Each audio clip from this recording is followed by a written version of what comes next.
Assalamualaikum warahmatullahi wabarakatuh. Perkenalkan, nama saya Tita Aprianti dengan NIM 21531162. Baiklah, saya akan menjelaskan materi tentang pemikiran pendidikan Islam kontemporer Imam Al-Ghazali dengan dosen pengampu Emil Kholillah. Baiklah, di sini pemikiran pendidikan Al-Ghazali dilihat dari beberapa hal. Yang pertama yaitu bangunan pemikiran pendidikan Al-Ghazali itu bersifat religius etis dan menempatkan ilmu pengetahuan pada posisi yang sangat terhormat.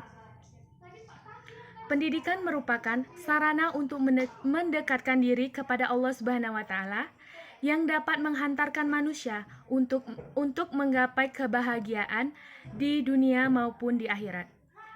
Yang kedua yaitu tujuan pendidikan. Tujuan pendidikan menurut Al-Ghazali mencakup tiga aspek. Yang pertama yaitu aspek kognitif yang meliputi pembinaan nalar seperti kecerdasan, kepandaian, dan daya pikir. Yang kedua yaitu aspek afektif, yaitu meliputi pembinaan hati seperti pengembangan rasa, kalbu, dan rohani. Dan yang ketiga yaitu aspek psikomotorik, yaitu pembinaan jasmani seperti kesehatan badan, keterampilan. Dan di samping itu, menempatkan dua hal penting sebagai orientasi pendidikan, yaitu mencapai kesempurnaan manusia untuk secara kualitatif mendekatkan diri kepada Allah Subhanahu wa taala dan mencapai kesempurnaan manusia untuk meraih kebahagiaan di dunia maupun di akhirat. Ketiga, pendidik dan anak didik. Pendidik itu menurut Imam Al-Ghazali adalah pribadi yang menguasai suatu disiplin al-ilmu dan mampu mengamalkannya. Pendidik adalah sosok manusia yang secara total berkonsentrasi kepada bidang pendidikan. Ia tidak boleh melakukan aktivitas lainnya. Namun, di sisi lain, ia boleh menerima imbalan materi yang profesional untuk memenuhi kebutuhan hidupnya. Anak didik itu sendiri ditempatkan sebagai objek sekaligus subjek dan menetapkan 10 kriteria ideal yang harus diupayakan oleh anak didik berhasil dalam pendidikan.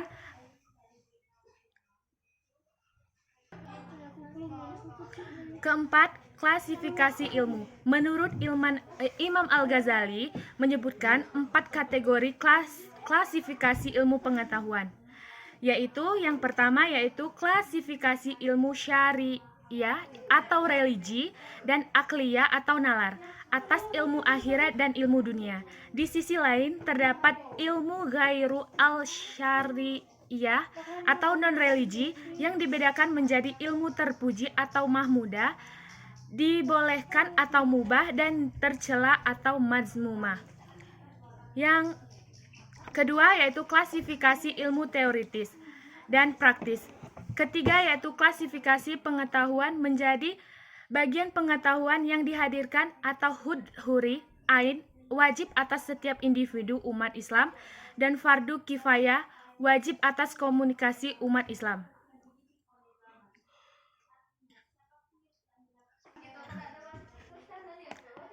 Yang kelima yaitu metode pengajaran menurut Imam Al-Ghazali.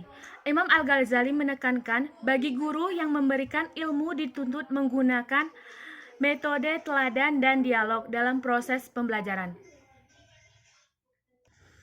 Metode dialog itu sendiri merupakan